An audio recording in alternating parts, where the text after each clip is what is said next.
Steins Gate is the single most impactful anime and visual novel I've ever experienced. To this day, only one series has come close, and that's JoJo's Bizarre Adventure. But of course, I love these series for very different reasons. As I implied before, Steins Gate isn't just an anime, it's a visual novel series as well. For those not too hip on the weeb scene, a visual novel is honestly just how it sounds. It's a novel, but with included visuals and voice acting, but usually is made as a video game. It includes portraits and animation for characters, but also gives much greater insights into their thoughts and their stories than most anime probably would. Because let's be real here, if you're turning a 40+ hour visual novel into a 20 episode anime series, things gotta get cut out, it's inevitable. However, of course, because of copyright, I'd rather not take the chance with this. This video will only show footage from the visual novel equivalent of Steins Gate and not the anime. I would use the visuals of Steins Gate Elite, the newest re-release of the visual novel that now actually uses the anime's aesthetics, but Mages, the company behind Steins Gate, can be pretty freaking brutal with the copyrights. Even with that game, primarily because it's literally the anime, but with the added content of the visual novel. Oh, so just in case I didn't say this before, so everybody knows this video will have spoilers in it. Steins Gate is just one of those series to where I cannot go in depth with why it means so much to me without spoiling it. So here's your only warning. So with that being said, let's talk Steins Gate and why it's one of the best anime and visual novels ever made. Whether you choose to watch the anime or play the visual novel doesn't really matter. Both practically have the same story. The visual novel just goes more in depth with the characters' individual thoughts and actions, with the additional choices of numerous endings. Of course, the true ending is the same ending that the anime has, but I just find it cool seeing the alternate timelines for the other endings. So what exactly is Steins Gate about? Well, that's a pretty complex question if we include technicalities, but essentially Steins Gate is an anime visual novel about an 18-year-old Okabe Rintaro, or aka the insane mad scientist hououin Kyoma. Okabe spends most of his time in his future gadget laboratory with his friends Mayuri Shiina and Rintarou Hashida, also known as Daru, making new inventions that could satiate their scientific hunger alongside Okabe's apparent desire to plunge the world into chaos. But one day, tinkering around with their future gadget number 8, they discover that with it, they're able to actually send emails and text messages to the past. Absolutely shook by their discovery, the gang soon begins to experiment more with the machine to gather data, and will soon realize the consequences of time travel. Of course, in this sense, they aren't physically time traveling. They're able to change previously established events by sending messages to the past through D-mail. And with Okabe's unique ability, he dubbed Reading Steiner, he can observe those changes to the timeline he creates. However, of course, he begins to truly wonder if that's a blessing or a curse. What I want to go over is talking about Okabe's Reading Steiner. It's an ability that lets you observe the world line changing. Steins Gate explains its time travel through what they call world lines. Easiest way to explain it without dumping a whole bunch of physics on you would be to imagine time as a stream, and for every action and decision you make, a branching path is made. Those branching paths are world lines where something different occurred than the current world line you're on due to your action. This in itself is where the story takes a dark turn and begins to spiral further and further into madness. As the story progresses, Okabe and his lab mims begin to send more and more D-mails, which in turn changes the world line every time he does so. Of course, as I said before, thanks to Okabe's Reading Steiner ability, he's the only one of his friends who can actually witness the change in world lines. As more time progresses, with the help of the young and successful scientist Makise Kurisu, they build an upgraded version of the machine and dub it the Time Leap Machine. With it, they can send the current memories of someone back in time up to 48 hours. And with that being said, and realizing how far they've come, they decided to go public with their findings.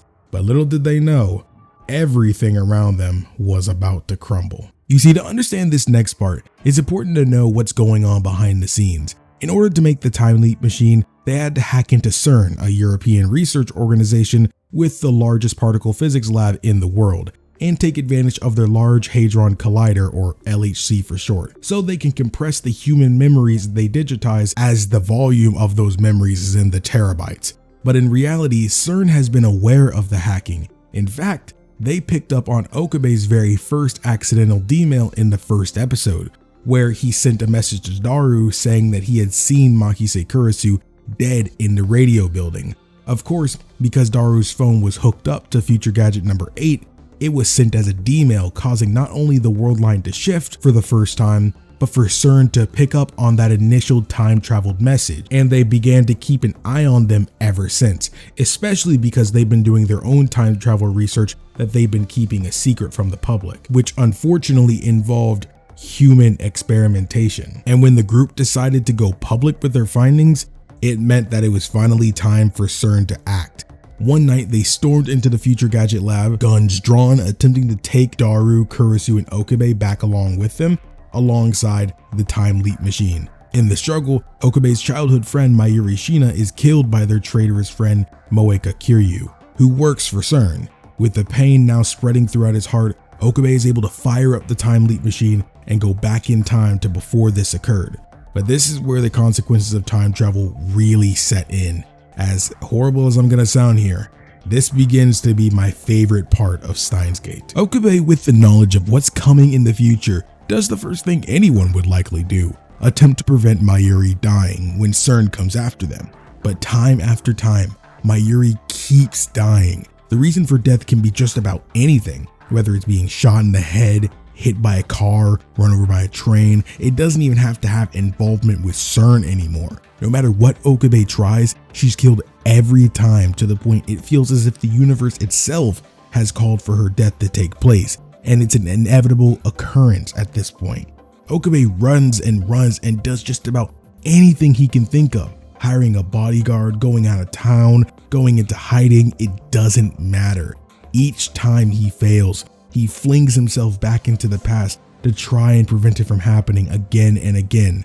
Soon, with the help of their usually ditzy friend Suzuha Amane, it turns out a bit of her personality was just a facade, and that she was actually a time traveler from the year 2036 and has been acting as the online user John Teeter, who's claimed to have the same origins as her.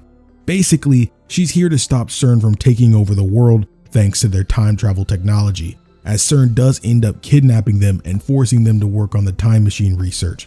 Suzuha explains to Okabe that it's true, no matter what he does on this world line, Mayuri will die. Right now, the world line they're on is known as the Alpha world line, the world line where Mayuri is fated to die, while the other is the Beta world line, the world line Okabe was on before he sent the first D-mail. If he wants to save Mayuri, he needs to return to the Beta world line, and they realize the reason for not being there in the first place is due to the D-mails they've been sending. Each one they sent has pushed them farther and farther away from the Beta world line. So essentially what needs to be done now is to hack into CERN's database and delete each of the D-mails that were sent. That way CERN will never get tipped off about their experiments, and Okabe will return to the world line he left. I just want to take a second to appreciate Okabe Rintarou's mental fortitude, because jeez dude, think about it. Having to witness the people you love most die cruel deaths over and over and over, be informed of your own inhumane death, and overall just have the burden of the universe on your shoulders. Okabe is honestly feeling the weight of the sky itself on his back, and I can't imagine how heavy that is for him. As someone who's very conscientious of the mental states of others, it sounds truly unbearable, especially since to get there, he had to break the hearts of all those closest to him. Ferris had sent a D-mail that would save her father from dying all those years ago, and Ruka has heavy feelings for Okabe, but due to both of them being guys and knowing Okabe is straight, it's a love that could never actually happen until he sent the D-mail to where he would be born as a girl instead. But now if he wants to save Mayuri, he has to rip those realities away from those living peacefully in them after blessing them with this new world in the first place. Of course, to them, it's always been as such, but as he discovers though, it's only slightly. Everyone has reading Steiner to a degree, and Okabe has to bear the burden of their sadness as he continues forward. Finally, Okabe makes it to only having to undo one last D-mail, but then he realizes one last cruel reality. The woman he came to fall in love with over this long time traveling journey. Makise Kurisu was killed in the beta world line, as the email he first sent to Daru was about that topic. So now he's faced with the cruel reality of either allowing his childhood friend Mayuri to die a cruel death in this world line, or I think here is where I had to take like an hour or so to process the reality of Okabe's situation. Put yourselves in his shoes. Would you be able to make this kind of choice? And if you could, would you be able to live with yourself afterwards, knowing that you let the person die, as you're the sole person with the power to prevent it? But guys, it just gets worse. Okabe in the end chooses to sacrifice the woman he loves to return to the beta world line. But when doing so, he ends up meeting with Suzuha again, except this is a different version of her, as this is a completely different world line now. She basically explains that she is Daru's daughter from the future, and with the time machine Daru built, they can go together into the past and save Kurisu, which of course Okabe does end up going for. But alas, he did fail to save her and came to find out that he was the one who killed her in the first place. He was attempting to save her from her delusional and psychotic father, but ends up being the one to kill her on accident in the first place. And with Suzuha's help, they return to whence they came and let Okabe know that they still have enough fuel to try again. But this event here is what actually kicks off the sequel to Steins Gate, SteinsGate 0, where it goes over the life of an Okabe who chose not to try again and is convinced nothing will work, just as it didn't work in the Alpha World line when attempting to save Mayuri. However, just as he was going to give up, he receives a D-Rine from the future, basically an upgraded D-mail utilizing a texting app made by Daru. The video message sent was a video of himself from the future, so basically a grown-up version of him from SteinsGate 0, but not just any version of him, the Okabe who decided not to do anything. For years he had to live with his choice, but came to realize it wasn't the right decision, and it was his destiny to aid his past self and give him an idea that will save Kurisu and take them all to the long-desired Steins Gate world line, a world line that exists between the Alpha and Beta, and nothing is set in stone. A world where Kurisu doesn't die at the radio building and Mayuri isn't killed because of the D-mails. Deceive yourself. Deceive the world. That's the basis of what will save the world. Back then on the day all of this had started, Okabe saw Kurisu laying in a pool of blood, but he hadn't actually seen her killed.